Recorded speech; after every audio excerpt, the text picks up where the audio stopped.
오늘 같이 보실 하나님 말씀은 시편입니다. 시편 98편 1절부터 9절까지 같이 보도록 하시겠습니다. 시편 98편 1절부터 9절까지 제가 봉독해 드리겠습니다. 새 노래로 여호와께 찬송하라. 그는 기이한 일을 행하사 그의 오른손과 거룩한 팔로 자기를 위하여 구원을 베푸셨음이로다. 여호와께서 그의 구원을 알게 하시며 그의 공의를 문 나라의 목전에서 명백히 나타내셨도다. 그가 이스라엘의 집에 베푸신 인자와 성실을 기억하셨으므로 땅끝까지 이르는 모든 것이 우리 하나님의 구원을 보았도다. 온 땅이여 여호와께 즐거이 소리칠지어다. 소리내어 즐겁게 노래하며 찬송할지어다. 수금으로 여호와를 노래하라. 수금의 음성으로 노래할지어다. 날파알과 호각 소리로 왕이신 여호와 앞에 즐겁게 소리질지어다. 바다와 거기 충만한 것과 세계와 그 중에 거주하는 자는 다 외칠지어다. 여호와 앞에서 큰 물은 박수할지어다. 산악이 함께 즐겁게 노래할지어다. 그가 땅을 심판하러 임하실 것이미로다. 그가 의로 세계를 판단하시며 공평으로 그의 백성을 심판하시리로다. 아멘. 오늘 시편 98편 4절부터 8절까지의 말씀은요, 하나님을 찬양하는 그런 말씀으로, 그런 내용으로 가득 차 있습니다. 이 시편 저자는요, 온 땅에서 즐겁게 소리를 치면서 찬송하라고 하고 있습니다. 모든 악기를 다 동원해서 하나님 앞에서 하나님께 즐겁게 소리 지르며 또 찬양하라고 하고 있습니다. 바다와 산과 모든 물고기의 세계와 모든 사람들에게 하나님을 찬양하라고 말하고 있습니다. 그러면 왜 시편 98편은요, 이렇게 온 천지 만물과 사람들에게 하나님 앞에서 즐겁게 소리를 지르면서 하나님께 찬양을 하라고 그렇게 말을 하고 있을까요? 오늘은요, 그 이유를 한번 살펴봤으면 좋겠습니다. 그 이유를 살펴보면서요, 우리도 우리 삶 속에서 하나님께 찬양하고 또 영광을 돌려야 하는 그 이유를요, 찾는 은혜가 있었으면 좋겠습니다. 첫 번째입니다. 시편 98편이요, 하나님을 찬양하라고 하는 이유가 있는데 그 첫 번째 이유는 하나님은 기이한 일을, 그렇죠? 기이한 일을 행하시는 분이시기 때문에 찬양하라고 하고 있습니다. 오늘 1절 말씀 보시면은요, 새 노래로 여호와께 찬송하라. 그는 기이한 일을 행하사 그의 오른손과 거룩한 팔로 자기를 위하여 구원을 베푸셨음이니라. 이렇게 말씀하시면서요, 여호와께 찬양하는 이유가 하나님은 기이한 일을, 그렇죠? 기이한 일을 행하시기 때문에 찬양해야 한다고 말씀하고 계십니다. 여기서요, 이 기이한 일이다라고 했을 때 이 기이한 일은 다른 말로 표적 또는 기적입니다. 그러므로 하나님께서 기적을 행하시기 때문에 찬양하라는 것이에요.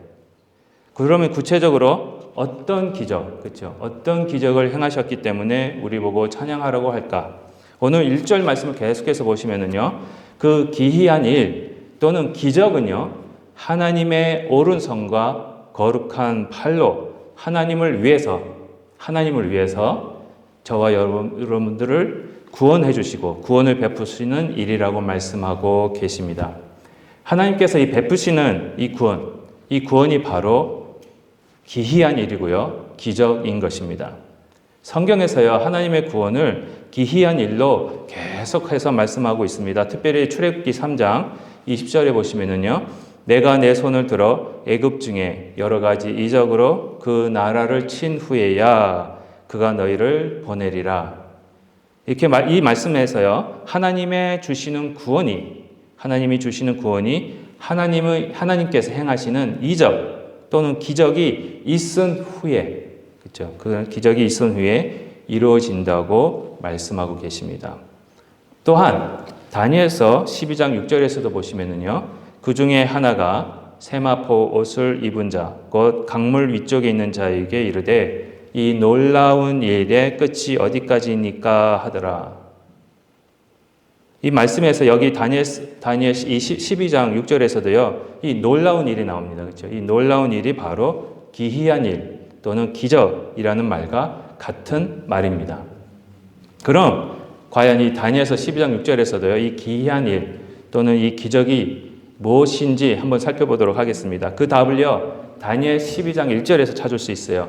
다니엘서 12장 1절에 보시면은요, 그때 내 민족을 호위하는 큰 군주 미가엘이 일어날 것이요, 또 환란이 있으리니 이는 개국 이래로 그때까지 없던 환란일 것이며, 그때에 내 백성 중 책에 기록된 모든 자가 구원을 받을 것이다 라고 말씀을 하고 계십니다. 이 말씀을 통해서 다니엘서 12장은요, 구원에 대해서 말씀하고 계시고, 또 6절에서 이야기한 그 기이한 일은 바로 이 구원이 일어나기 위한 일임을 또 말씀하고 계시는 겁니다. 이와 같이요, 구원은 하나님의 기이하고 신기하고 기적의 행위로 인해 나타나는 것입니다. 저와 여러분이 구원받았다라는 거, 그건 기적입니다. 내가 예수를 믿고 있다는 거, 이거 기적입니다. 오늘도 여러분들이 여기 와 계신다는 거, 그 기적이에요. 그러면 기적으로 우리에게 다가오는, 이해되는 이유는 뭡니까? 기적적으로 일어난 일을 우리의 이해하는 능력으로 이해할 수 없기 때문에 기적인 거예요. 그리고 우리의 능력으로 또 나타낼 수 있는, 이루어낼 수 있는 일이 아니기 때문에, 우리의 한계를 넘어버리는 일이기 때문에 기적이 되는 것입니다. 그러므로 우리가 인간의 힘으로 되어줄 수 없는 일들, 그렇죠? 인간의 힘으로는 불가능한 일들을 볼 때에 그 일이 이루어지기 위해서는 뭐가 필요하다고 합니까? 기적이 필요하다고 하는 것입니다. 한번 기억나실 거예요. 지난 2021년에 아프가니스탄의 그 탈레반들이, 그렇죠? 탈레반들이 이 아프가니스탄 정부를 점령했던 일이 있었습니다.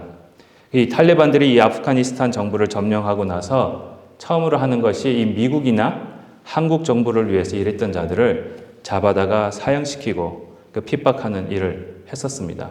그럴 때 한국 정부에서요, 이 한국 정부를 위해서 일했던 이 아프가니스탄 사람들, 국민들을 탈레반에서부터 구출하기 위해서 작전을 한 것이 하나 있습니다. 그렇죠? 2021년 8월입니다. 이 8월에 한국 정부가 이 특수 부대를 모집하고 또 전성기와 함께 아프가니스탄의 수도 카불로 보내버립니다. 그리고 한국 정부를 위해서 도움을 주었던 이 아프가니스탄 국민 390명을 구출하는 작전을 시행하고요, 성공리에 마친 적이 있습니다. 그렇죠? 기억나세요? 혹시? 그 작전 이름이 뭔지 기억나십니까? 미라클 작전. 미라클 작전이에요. 미라클이 뭡니까? 기적이에요. 왜 그 작전 이름을 미라클 작전이라고 이름을 지었을까요? 저의 생각으로는요, 거의 불가능한 이런 작전이기에, 그렇죠? 이 미라클이라는 이름을 그 작전의 이름으로 사용하지 않았을까, 이렇게 생각을 합니다. 한국 군대가 한국의 전성기를 가지고 적진 한가운데, 그렇죠? 적진 한가운데인 카불로 가서 거기에 있는 아프가니스탄 국민 390명을, 한두 명도 아니에요. 390명을 구출해 오는 것이기 때문에 위험천만하고 성공할 수 있는 비율이 많이 적기 때문에 그런 작전을 미라클 작전, 또 기적 작전이라고 이름한 거 아닌가, 이렇게 생각을 합니다. 민간인 또는 보통 그냥 군대로서는 가서는 실행하기 힘든 작전이기에 특수부대, 그것도 아주 특수한 부대를 이 적진 한가운데로 보내 구출 작전을 실행한 것입니다. 잘못하면요, 어떻게 되겠습니까? 그 파견된 특수부대원들이 다 죽을 수도 있고요, 또 실패할 수도 있는 그런 작전이었습니다. 그런 위험한 작전을 성공했기에 그 작전이 미라클 작전인 거예요. 기적의 작전. 하나님께서 계획하시고 구원하시는 이 구원 작전은요, 이 구출 작전도 이와 같습니다. 아니, 더 뛰어납니다. 이 세상의 그 어떤 작전보다도 더 힘든 작전이었기 때문에 그렇습니다. 죄로 인해서요, 타락한 인생들을 구출하기 위한 작전은요, 영적인 문제이기 때문에 어떤 보통 사람들로는, 그리고 또 사람의 어떤 방법으로는 실행도 할 수 없고 성공도 할 수 없는 그런 작전이었습니다. 그런데 그 힘든 작전이었지만 하나님은 저와 여러분들을 너무 사랑하셔서 그 작전을 실행에 옮기십니다. 그래서 마치 한국 정부가 특수한 부대를 적진 한가운데로 보내듯이 그 부대원들이 목숨을 걸고 390명의 사람들을 구출하듯이 하나님은요, 특수한 한 사람, 아주 특별한 한 분이신 예수 그리스도를요, 적진 한가운데로 보내주셨습니다.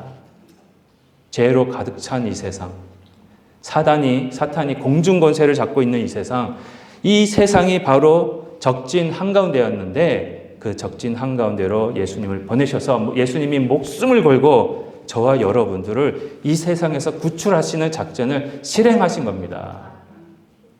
결국 어떻게 됐습니까? 이 작전에서 예수님은 돌아가셨습니다. 목숨을 잃고 말았어요. 하지만 그 목숨을 잃으셨기에 저와 여러분들을 이 세상에서부터 구원해 주셨고요. 심지어 다시 살아나셨어요. 그렇죠? 부활하셔서 모든 악한 영들과 이 세상의 모든 권세를 잡고 있는 이 사탄의 머리를 상하게 하시고 승리하시는 모습을 보여주셨습니다. 그러기에 이 하나님의 이 구원의 작전이야말로 무슨 작전입니까? 미라클 작전이에요. 기적인 것입니다. 기이한 일인 거예요. 오직 하나님만이 할 수 있는 것입니다. 그래서 요한복음 1장 12절과 13절에 이런 말씀이 있습니다. 영접하는 자, 곧 그 이름을 믿는 자들에게는 하나님의 자녀가 되는 권세를 주셨으니 이는 혈통으로나 육정으로나 사람의 뜻으로 나지 아니하고 오직 하나님께로부터 난 자들이니라 라고 말씀을 하시는 겁니다. 구원은요, 사람이 할 수 있는 것이 아닙니다. 사람이 할 수 있는 영역이 아닙니다. 오직 하나님만이 하실 수 있는 일임을 저희들에게 알리고 계십니다. 요한복음 1장, 방금 읽은 요한복음 1장 12절과 13절에서요. 예수님의 이름을 믿으면 하나님의 자녀가 되는 권세를 주셨다고 하셨습니다. 그런데 예수님의 이름을 믿는 것이요, 그리고 믿음으로 말미암아 하나님의 자녀가 되는 것이 혈통으로 나지 않는다고 합니다. 아무리 내가 4대째 예수 믿어, 5대째 예수 믿어 그렇게 믿는 가정에서 태어나고 나의 아버지가 목사님이고 선교사님이야 해도 예수님을 믿는 것은요, 그 가족 내력으로 되는 것이 결코 아닙니다. 믿음은요, 유전으로 되는 게 아니에요. 또 육정이라는 것은요, 나의 몸의 의지를 의미하고 있습니다. 다시 말씀드려, 나의 의지대로 예수를 믿고 싶다고 아무리 결심을 해도 안 된다는 거예요. 작심삼일. 그죠? 이제 새해가 2024년 새해가 오는데 매년마다 저의 새해의 계획은 그겁니다. 살을 빼야지. 살을 빼야지 다짐하고 막 의지를 굳게 해도 어떻게 됩니까? 예. 작심삼일이에요. 내일부터 해야지. 내일부터 해야지. 그 흐지부지 되는 거예요.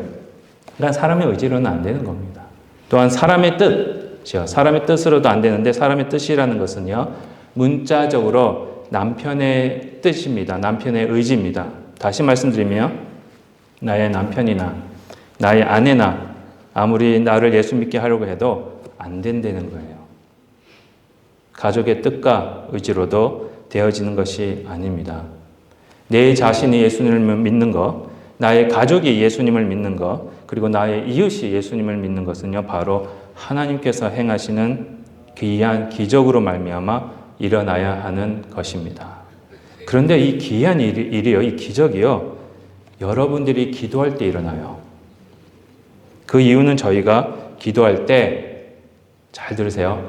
여러분들이 기도할 때 예수님이 직접 나셔서 예수님이 직접 그 이 미라클 작전을 시행하시기 때문에 그렇습니다. 요한복음 14장 14절에 이런 말씀이 있습니다. 내 이름으로, 그렇죠? 무엇이든지 내게 구하면 내게 행하리라. 말씀처럼 나를 위해, 나의 가족을 위해, 그리고 내 이웃을 위해 기도할 때에 예수님은요, 나를 위해, 나의 가족을 위해, 내 이웃을 위해 구원의 일을 행하시고 계신다는 겁니다. 시작하신다는 거예요. 믿으십니까? 믿으시면 기도하셔야죠. 그렇죠? 더 나아가 이 귀한 일을 통해서 우리를 구원하시면서 하나님의 백성들을 의롭다 칭하시는 그런 공의가 나타나고 있습니다. 오늘 본문 말씀 2절에 이런 말씀이 있습니다. 여호와께서 그의 구원을 알게 하시며 그의 공의를 문 나라의 목전에서 명백히 나타내셨도다 라고 하시면서 하나님의 구원을요, 이 하나님의 구원을 통해서 하나님의 공의를 나타내심을 말씀하고 계십니다. 여기서 하나님의 공의라 했을 때 이 공의는요, 죄인을 구원하시는 하나님의 능력입니다. 그 능력을 가지고 하나님이 행하시는 기이한 일들 때문에 저희가 하나님을 찬양하는 거고요. 이 찬양이 항상 함께 여러분과 함께 하시기를 기도합니다. 두 번째입니다. 오늘 시편 98편이 하나님께 즐겁게 노래하고 찬양하라는 이유 그 두 번째는요, 바로 하나님은 인자하시고 성실하신 분이시기 때문에 그렇습니다. 위에서 말씀드렸듯이 우리의 구원, 우리 가족의 구원, 그리고 나의 이웃의 구원은요, 하나님의 기이한 일로만 가능합니다. 그 이유는요, 우리의 지식과 우리의 이해와 우리의 능력은 제한적이에요. 우리는 타락했기 때문에. 우리는 죄로 인해 타락했고, 타락한 사람들은요, 구원을 이룰 만한 능력이 없기 때문에 그렇습니다. 그래서 하나님의 능력이 필요한 것입니다. 그래서 예수님이 필요한 거예요. 그런데 하나님의 인자하심과 성실하심이 또한 없으면요, 저희들에게 그 하나님의 기이한 일과 능력이 주어지지 않는다는 겁니다. 오늘 본문 3절에 이런 말씀이 있습니다. 그가 이스라엘의 집에 베푸신 인자와 성실을 기억하셨으므로 땅 끝까지 이르는 모든 것이 우리 하나님의 뭐를요? 구원을 보았도다. 하나님의 구원이 보일 수 있었던 이유는요, 하나님의 구원이 저와 여러분들에게 주어질 수 있었던 이유는요, 하나님의 인자하심과 성실 때문입니다. 오해하지 마십시오. 우리가 잘나서 된 거 아닙니다. 본문 3절에서 인자라는 뜻은요, 히브리어에서 형용할 수 없는 사랑이라는 뜻입니다. 여기서 인자가 히브리어 단어로 헤세드라는 단어입니다. 여러분, 헤세드는 히브리어 단어이지만 기억해 주시면 좋겠습니다. 이 헤세드라는 단어를 사용하고 있습니다. 솔직히 이 헤세드라는 단어를 정확하게 해석하기가 어렵습니다. 잘 몰라요.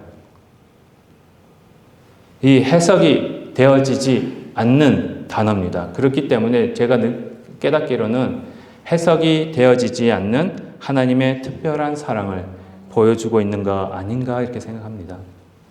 사람의 언어로는 전달할 수 없는 그 풍부한 하나님의 사랑과 인자하심을 말하고 있는 것입니다.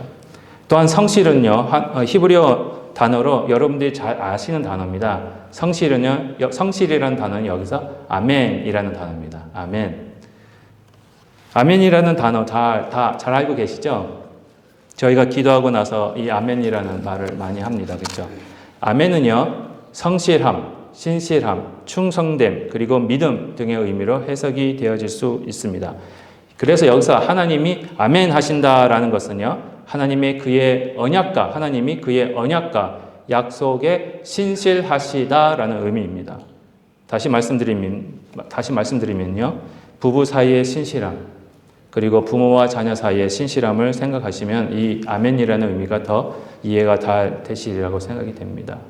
부부 사이에서의 남편이 아내에게 남편의 의무를 다하는 것, 그리고 부모 자녀 사이에 부모가 부모로서 자녀에게 모든 의무를 다하는 것, 우리의 아버지로서 하나님은요, 바로 이 아버지의 의무를 신실하게 행하시고 계십니다. 우리 하나님은요, 남편으로서, 우리 예수님은 또 남편으로서 신실하게 남편의 의무를 다하고 계십니다. 그것이 성실함, 그리고 신실함이 되는 아멘입니다. 그러므로요, 하나님은요, 그분의 형용할 수 없는, 해석될 수 없는 사랑을 주시기 때문에, 그리고 신실하게 남편으로서 또 아버지로서의 모습을 보여주고 계시기 때문에 그 기이한 일, 곧 기적의 구원을 저와 여러분들에게 주시고 계시는 겁니다.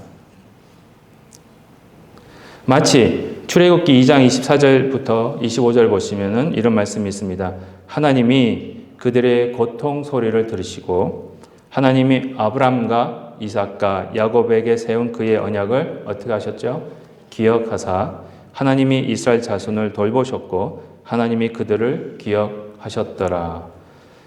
하나님께서 애굽에서 노예로 살던 자들을 구원하시고 애굽에서 구출을 해 주신 이유가 그들이 잘나서가 아니고요. 그들의 고통 소리를 들으시고 그의 언약을 기억하셨기 때문입니다. 하나님의 성품 때문에 저와 여러분들을 구원해 주시는 것입니다. 그런 사랑과 신실함의 하나님이시기에 구원을 받을 만한, 저희들은요, 구원을 받을 만한 자격이 한치도 없는 자들이었습니다. 그런 자들을 하나님이 성실하심과 사랑 때문에 저희들을 구원해 주시는 겁니다.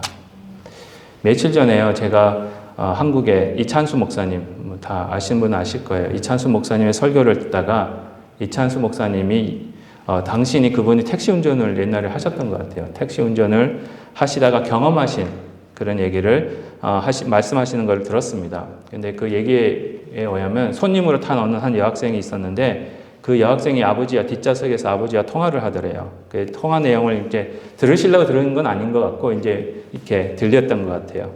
근데 그 내용인즉 여학생이 학교에서 문제를 일으켰던 것 같아요. 문제를 일으켰는데 아버지가 그 학교 찾아가서 문제를 다 해결했다고 말하는 내용이었습니다. 그 여학생의 아버지가 말하기를 이제 아이야 너무 걱정하지 마. 아빠가 담임 선생님하고 다 얘기 다 했어. 이야기 잘 끝냈으니까 그냥 너는 학교에 가기만 하면 돼. 라고 말하면서 계속해서 그 여학생의 아버지가 여학생에게 말하고 있는 것을 이제 목사님이 들으셨대요. 그러면서 그 아버지가 이렇게 또 계속해서 말을 했답니다. 딸아, 아빠는 네 편인 거 알지? 너를 믿는 거 알지?